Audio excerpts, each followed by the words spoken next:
Mike Pannone and Mike Petronella from B&T USA. We're going to kind of go bumper to bumper on these APC9s. Give you the rundown on what the features are and what the benefits are. Start from muzzle to the end. It's the APC9 Pro, Glock lower. You notice a little slanted, a little more slant to it to accommodate the Glock magazines. Basically, you can configure it however you want. This is the full-size version with about a 6.8-inch barrel, so I like to round up and call 7. The lowers can be swapped out between our standard mag lower, Glock lower, and a SIG 320 lower. So it's like an AR. You can just punch the pins and pull it out. Basically, and swap it's them out? literally a 2-pin pull-out. Oh, okay, cool. So you swap if you decide to. Hey, we use Glocks today, and we're going to use SIGs tomorrow. You just swap the lower out. You don't have to buy a whole new gun. Controls fully ambidextrous, very AR-like. Dual selector, ambidextrous, dual charging handles. So again, very left-right friendly. This has a side folding stock, simple button release, locks, nice compact package. Can be shot this way, but obviously more ideal to deploy with the stock extended. So this variant, same thing, full size APC9 Pro. This is Glock lower attached with our suppressor, and this has the telescoping stock. So again, different reasons for having it. This one's a great storage, a little more shootability as far as cheek weld. This one a little more compact and quick to deploy. So concealment, it's kind of be individual preference. Basically, yeah. So really, the baseline gun can be configured however you want. This is the full size version. We have a K version, a little bit shorter barrel. We have an SD version, integrally suppressed. Drops the full power round subsonic, so really quiet. But again, all the same base family of guns. And that K model is the one that the Army adopted, correct? Yes, that's correct. And they wanted, they defined, hey, we want it within these specifications, and that's how we came up with the barrel length to meet their requirements for whatever they're gonna, whatever they want to use them for. The benefits having the lowers that 2-pin pop out like an AR, be able to swap them, run Glocks. I look at that as a huge benefit for an end user that's specifically in this environment, law enforcement. Because you can have a rifle-like capability, and it gets fed off the same gun belt as your duty gun. Because there's a lot of Glocks out there. Everybody knows in law enforcement, it's probably the most common handgun you're going to see. And now, if someone's running a motorist guy running off a bike or UC or something like that, you've got something that gives you rifle accuracy, rifle shootability, but it runs the same magazines as your duty gun, which to me that's a big feature out there that I don't think people really know is available to them. Yep, exactly. One thing I didn't touch on, the operation, it's straight blowback. There's no delay built into it because really you don't need to. Why overcomplicate a system? Exactly. Just add more parts to the maintain everything. Yeah, robustness gets compromised if you do that. It's a pistol caliber. Don't overthink it. But what really makes it shine, especially as you saw today shooting full auto, there's a hydraulic buffer built in. So you don't have that bolt bounce. The bolt's not bottoming out on the recoil spring and into the receiver, and you're able to control it. And it feels different from a roller lock, but not a bad difference.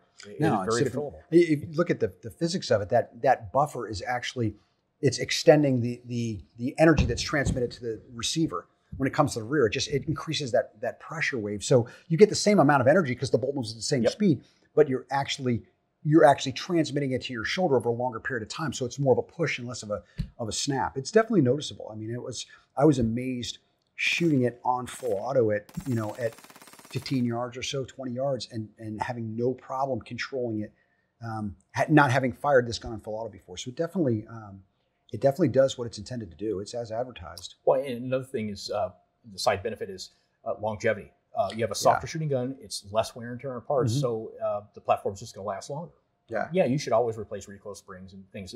Periodic maintenance is required on any gun, but this platform will last longer with less parts breakage, just because there's less parts to break. Exactly, and the simplicity of it lends to its durability. That's for sure. On these things too, when you on these rifles or these subguns actually. With that extended barrel length, you're looking at almost 7 inches. You're getting ballistic efficiency. You're getting better velocity. And I've done some work with this platform, just chronographing it. And depending on the load, you're getting 12 to 15% more velocity out of your duty ammo with this versus a 4-inch, 4.5-inch handgun. So that's noticeable. And again, I've got additional ballistic efficiency, which is going to give me more range than a normal handgun, but I've got a shoulder fired system, which is going to give me a lot more accuracy. And for an officer in a lethal engagement, it's going to give them a lot more confidence with the same caliber that comes right off his gun belt. I just really can't emphasize that enough. It's being small and light. I mean, with the stock folded, you see how short these are. This is suppressed. Look how short that is. I mean, it's a tiny system.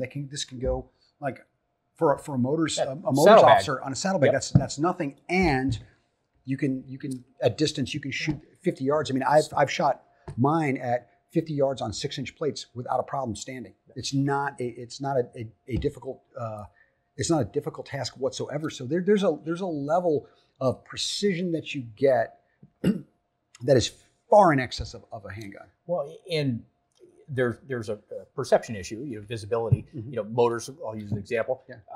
Not every agency, the community wants them rolling around on their bikes with mounted rifles or visible weapons. This is out of sight. Mm-hmm. Same thing applies with either undercover or some kind of covert. Schools. They don't want slung. Yep. Most places don't want officers marching the halls with slung weapons. Yeah. Well, this is what you fit into a backpack. Yep. It's very, very discreet, low vis, and they just, hey, you're a uniformed officer with a backpack.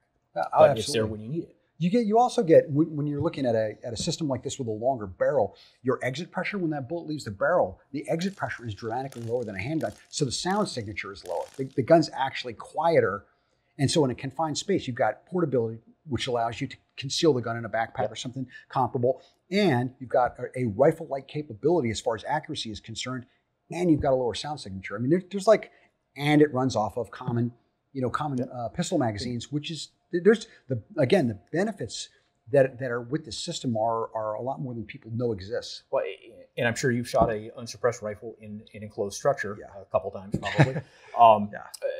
These are far more pleasant to shoot sound-wise because it's a pistol cartridge. You will have increased communications. It's still going to be loud. It's a gunshot, but it's going to be a little quieter than shooting your handgun. Yeah, and it's a whole different ballgame when you start talking about short barrel rifles. Well, yeah, and that's the thing, because having done a lot with short barrel rifles and done a lot of interior stuff, the sound, if you have an unsuppressed short barrel rifle in 5.56, some of the really short 300s, they are painfully loud. And you're compromising a lot of the ballistics of the system because the cartridges were intended for longer barrels. 300 is a unique caliber 300 blackout, but in 5.56, the initial incarnation of the 5.56 gun was the M16. That's a 20-inch barrel. You cut that back to 10.5 inches. You're compromising a lot of the ballistics, and you're dramatically increasing the sound. You're also compromising some of the durability when you go below 10.5 inches, like you probably see some of that 7.5 and 8.5 inch. Yeah, they call it pistol length barrel. It's ridiculously short pistol length gas tubes. I couldn't even tell you how long those are, but they're short. They're real short. Yeah, and you've got an incredibly loud gun. You've got high bolt speeds. You've got a really low velocity. I worked on a program with a 7.5 inch system, and depending on the load, we were getting 2150 to 2250 feet per second. That's like a 22 Magnum. Yeah, but it's super loud and it's really heavy. So it's like this is quieter. It actually creates more ballistic energy for the same length barrel because it's in a caliber it was intended to be in with a barrel length that's comparable. So there's a lot of benefits to the system. When you get into the technology and the data behind it, there's a lot of benefits to the system that make it something noteworthy. Well, in regards to suppressors, throwing a suppressor on your typical platform, whether pistol, rifle, it's gonna have an effect. Absolutely. You shot this suppressed today. There was the only difference was sound. Yeah. I mean, and truth be told, this was the gun that I shot today. I didn't even really register a difference in balance. I didn't notice, even though I have a can hanging off the front of the gun, it didn't. The system didn't handle any differently than it did without it. Which is, it's when you start getting longer systems and you get weight further out on front, it changes the ballistics. It throws the balance off it. And you look how short this is with a suppressor on it. Yep. I mean, it's still a really, really small system. We design our suppressors foremost to work with the platform they're on. Yeah. You can't compromise reliability. Yeah. Sound suppression, hearing safe 140 decibels, that's great, and also signature reduction, whether it be sound, flash, whatever. But that as a package, we're not chasing the decibel game. Oh, we can make the quietest can. We don't need to. We need to make a can that functions 100% of the time on the platform it's designed to go on. Yeah. And side benefit, you get sound reduction to a hearing safe level, and durability to military standards. Yeah, and that's I didn't know until recently how much that B&T did suppression, systems. I honestly really didn't know, and it's I don't think a lot of people out there realize we're a suppressor company. Yeah, see, that's what I thought you were a gun company. Day one, no, we're a suppressor company that makes guns. Yeah, but, we've been around the block when it comes to suppression. Yeah, globally. That's definitely something. So it's like when I look down at it, it's not a new company making suppressors. It's a company that makes suppressors making new guns, which is kind of a unique, kind of a backfill thing. And the suppressors may be new over here, but yeah, just because it's not well known. But globally, it's the military standard. It's the standard. We OEM for FN 240 suppressors. We make them up to 50 BMG. Wow. Yeah, 338. You name it. SCAR. German Army 416 use our suppressor because it's designed to work on that system. Yeah, there's being new to the B&T team here. I'm definitely learning a lot of things that are traditional blind spots for the American shooting public, because we have American guns and we have American stuff, and there's a lot of technology outside of the U.S. that's really noteworthy, and this is one of them. This is the first new, submachine gun based platform that I've really looked at and been impressed with. And there's no surprise, there shouldn't be to anyone, why the Army adopted it. I mean, if you go shoot the thing, you're like, I get why they adopted it. The format they adopted it in was obviously unique requirements for size, and that's part of the game. Like they have a need. It's not our judgment. Exactly. Why do you need this? Just tell us because they need it, and that's all that matters. That's all we need to know. But the durability and reliability that is required to pass that testing and be down selected and then adopted is pretty amazing. And it's not just the Army. I believe the other services are either looking at it or it's a whole Air Force, Customs Border Protection. It's a lot of federal agencies. The adoption's rolling out. So it's increasing every year. Yeah, and it's one of the things that I see about this because a lot of us grew up, you and I, on MP5s. It's like that was the gun. The little stuff about one, that's a pretty heavy gun for a sub gun. And two, it may be a little thing, but it always annoyed me is it does lock to the rear. Yep. Like and the ergonomics, it wasn't a real shootable gun. It's like you created an entire training regimen around the operation of that gun. Yeah. The slap, the lock, the mag at the back, it doesn't lock. Power release. And it's like this is so reminiscent of a stoner-based platform in AR. That's like the transition time from your standard AR-based rifle system, whichever piston, non-piston, doesn't matter, to this is like 5 minutes. Yep. And that's 3 minutes of intro and then 2 minutes of load mags. Like it's not there. There's nothing to it. So it's definitely a really cool system. Really cool system. And it's the simplicity of it. Like as long as there isn't a broken part, the gun runs. Like it's hard to make such a simple, robust design not run, which is it's a huge confidence factor for people carrying them for real. Well, and as far as simplicity, as far as maintenance, armoring these things, extremely easy. I mean, as you notice, there's screws. If you can take apart an AR lower, you can take apart our lower. It's very similar. It's not rocket science. The barrel can be replaced by the user. It doesn't need to be pressed in or anything like that. It just, you take the barrel nut off and you put a new barrel in, torque it properly, and you're there. It's simple. Yeah. If you maintain an AR, you can easily maintain that. Yeah. These. Yeah. It's like I said, shooting it. The proof is in the pudding on that one. When you shoot one of these, it's not just another submachine gun based platform or submachine gun.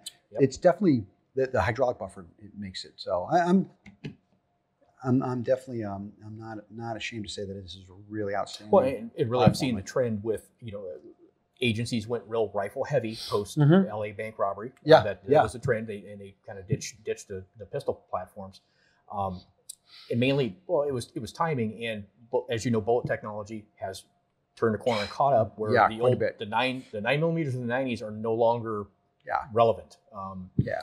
Projectile design has changed so much. It used to be just push it faster, drill a little hole in the front and push it as fast as you can. Velocity is everything. Yeah, and now that has changed dramatically. Some of the real premium ammunition manufacturers don't need to push the ammunition so fast, the projectiles so fast to get reliable expansion. They actually can create a projectile that will do what they want it to do at pressures that aren't, potentially destructive to handguns. And the beauty of this is, no matter what you put in it, like U.S. Postal Service, man, if it fits, it ships. You can put anything in this gun and it'll shoot it well. It's not finicky at all, but because the way the system is designed, it's a free-floated system. I mean, if you know anything about guns, there's nothing disturbing it. The harmonics of the barrel are relatively minimal because it's a low-pressure round, and the barrels are very rigid, so they're accurate. Cold hammer forged barrels. Yeah, they're glass and they're rigid, and so there's a lot of cutting-edge technology or the newest technology available on these guns, which I think it's definitely quite an efficient and durable and reliable package. I like it a lot. It really, when it comes to switching to more so to pistol calibers, the topic that really isn't cool to talk about, but it's very relevant, is training costs. It is. Oh my God, yeah. It's a factor.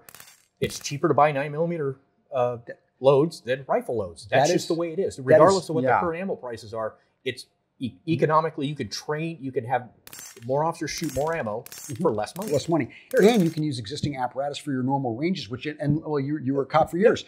They're handgun centric. Yep. And so I can shoot steel that's pistol steel with this. I can shoot plate racks with this. I can practice shooting on the move with higher volumes of ammunition usage at a lower cost. There are a whole host of reasons why that a pistol caliber system is really beneficial, and training one is huge because you're never fast enough, you're never accurate enough. You're as accurate as you can be, but you always wish you were more. You're as fast as you can be, but you always wish you were more. And this facilitates a much higher volume of training. So the benefits in these systems are just starting to get recognized. And again, this one, because it uses pistol magazines, I think that is a huge factor. You've got your standard, the B&T mags that we make. You've got Glock mags. You've got SIG mags. I mean, there is a huge benefit to being able, again, going back to running the gun off my gun belt. I run my handgun, I run my sub gun off the same mags. And this will take a Glock 26 magazine, right? Yeah. The popularity of the system and the availability for mil, LE, and private systems. What does that look like right now in the current climate we're in? Well, right now, because of the popularity on the government side, commercial side is exploding. It is high demand, I guess is the best word I'm looking for. So we're bringing these in as quickly as they can be made, and they're flying off the shelves. And we've talked machine guns today, but all of these have appropriate commercial variants that any citizen can buy. So yeah, and that's I mean, having shot it today on semi, on full auto, and different incarnations, it literally, I mean, this thing, it runs like a Swiss watch. Well, they're made in Switzerland, of course. Well, there you go.